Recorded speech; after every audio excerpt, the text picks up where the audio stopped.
دوستو السلام علیکم، کیسے ہیں آپ؟ امید ہے آپ لوگ ٹھیک ہوں گے۔ دوستو پہلی کتاب جو میرے ہاتھ میں ہے وہ ہے ماشاء اللہ آئین اور عدالتیں، مترجم ہے اس کے نذیر حق صاحب، اور اس کے لکھنے والے جو ہے وہ کسی تعارف کے محتاج نہیں، میر خدا بخش مری صاحب۔ یہ سابق گورنر بلوچستان بھی رہے اور چیف جسٹس آف بلوچستان بھی رہے۔ دوستو چونکہ بلوچستان سے ان کا تعلق تھا، بلوچ تھے، تو ظاہر ہے کہ ان کی تحریروں میں وہ درد ہمیں ملتا ہے جو عام طور پر جو باشعور بلوچ ہیں اور جو پاکستان کے حوالے سے سوچتے ہیں، بلوچستان کے حوالے سے سوچتے ہیں، عوام کے حوالے سے سوچتے ہیں، ان کی تحریروں میں جو درد ملتا ہے، ان کے خیالات میں جو ہمیں درد ملتا ہے پاکستان کے عوام کا، ان کے حقوق کا، خاص طور پہ بلوچستان کے عوام کا، ان کے حقوق کا، وہی تمام کی تمام چیزیں جو ہے وہ اس کے اندر موجود ہیں۔ جج صاحب جو ہے وہ انہوں نے ایوب خان کے زمانے سے بھی پہلے، جب جسٹس منیر کا فیصلہ آیا، جو نظریہ ضرورت کا سہارا لیا گیا، جس میں وہاں سے انہوں نے شروع کیا ہے اور وہاں سے انہوں نے بتایا ہے کہ عدالتیں جو ہے وہ اس وقت کیا موقف اختیار کر سکتی تھیں، کیا طریقہ کار اختیار کر سکتی تھیں۔ اس وقت کا جو بھی ملک کا قانون یا آئین تھا 1935 کے ایکٹ کے تحت چل رہا تھا یا جو بھی تھا، وہ اس میں کتنی گنجائش تھی کہ وہ اس میں آزادی اپنی حاصل کر سکتی تھیں، لیکن اس وقت عدالتوں نے جو ہے یہ موقع ضائع کیا اور اپنے آپ کو بیوروکریسی اور جو ایک مقتدر حلقے تھے، طاقتور حلقے تھے، ان کا جو ہے ایک طرح سے ایک باج گزار بنا لیا یا ان کا ایک طرح سے طفیلی بنا لیا، جس کی وجہ سے ایک خرابی کی ابتدا ہوئی اور عدالتی انجینئرنگ شروع ہوئی۔ ملٹریزم یا جو مقتدر حلقے تھے انہوں نے یہ سوچا کہ عدالت کو جو ہے وہ مینپولیٹ کیا جا سکتا ہے، اس میں دخل اندازی کی جا سکتی ہے، ججز کو خریدا جا سکتا ہے، ججز کو جو ہے وہ اپنے حوالے سے، اپنے وفاداری کا دم بھرنے کے حوالے سے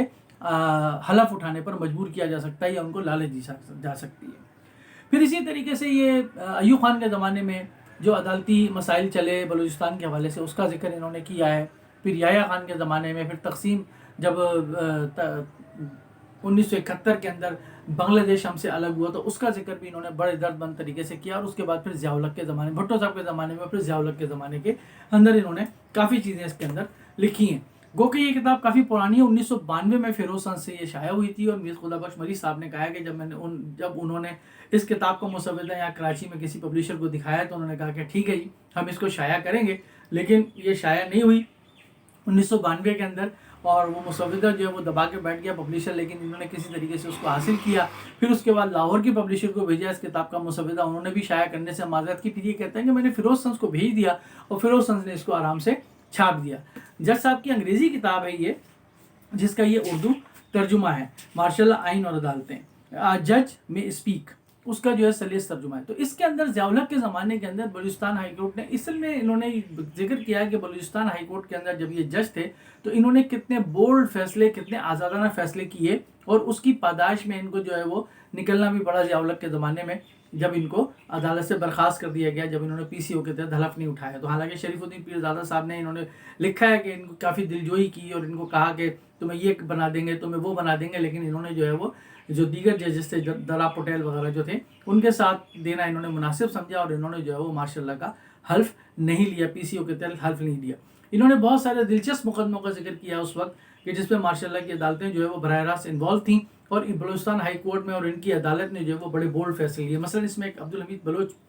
ایک نوجوان کا قصہ ہے کہ اس کے اوپر جو ہے وہ کسی شخص کو قتل کرنے کا مقدمہ چلا، تو وہ مقدمہ کافی لمبا کھینچا، تو جب ان کی عدالت میں آیا اور جب انہوں نے دیکھا تو وہ ہوا یہ کہ جی جس شخص کو قتل کرنے کا الزام تھا اس بچے پہ، عبدالحمید بلوچ کے اوپر، وہ شخص تو زندہ نکل آیا۔ اس کے باپ نے کہا میرا بیٹا تو زندہ ہے، میرے بیٹے کو تو اس نے نہیں مارا، تو پھر مقتول تبدیل کیا گیا، پھر دوسرا مقتول لایا گیا۔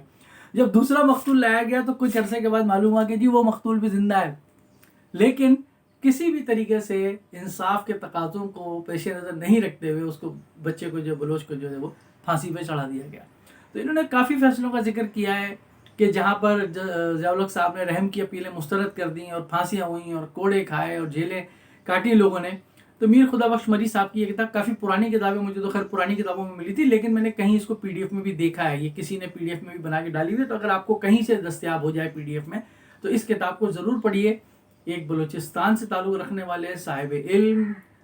صاحب شعور شخص، اور چونکہ یہ خود قریب رہے، عدالت کا حصہ رہے، تو انہوں نے سیاست کو بھی دیکھا ہے، حکمرانی کو بھی دیکھا ہے، مقتدر حلقوں کو بھی دیکھا، اس کو بھگتا بھی ہے۔ تو یہ بہت اچھے اور بڑے دلچسپ تجربات ہیں، جس سے ہمیں یہ معلوم ہوتا ہے کہ اگر ہمیں اپنی عدالتی سمت کو درست رکھنا ہے، اپنی ریاستی سمت کو درست رکھنا ہے، اپنی حکومتی سمت کو درست رکھنا ہے، تو ہمیں کیا کام نہیں کرنے چاہیے اور کیا کام کرنے چاہیے. ویسے تو تاریخ سے سیکھتی نہیں ہے قومیں, لیکن اگر ہم سیکھنا چاہیں تو میر خدا بخش مری صاحب کی یہ کتاب ہمارے لیے بہت ہی اہم ثابت ہو سکتی ہے. امید ہے کہ آپ یہ کتاب ضرور پڑھیں گے.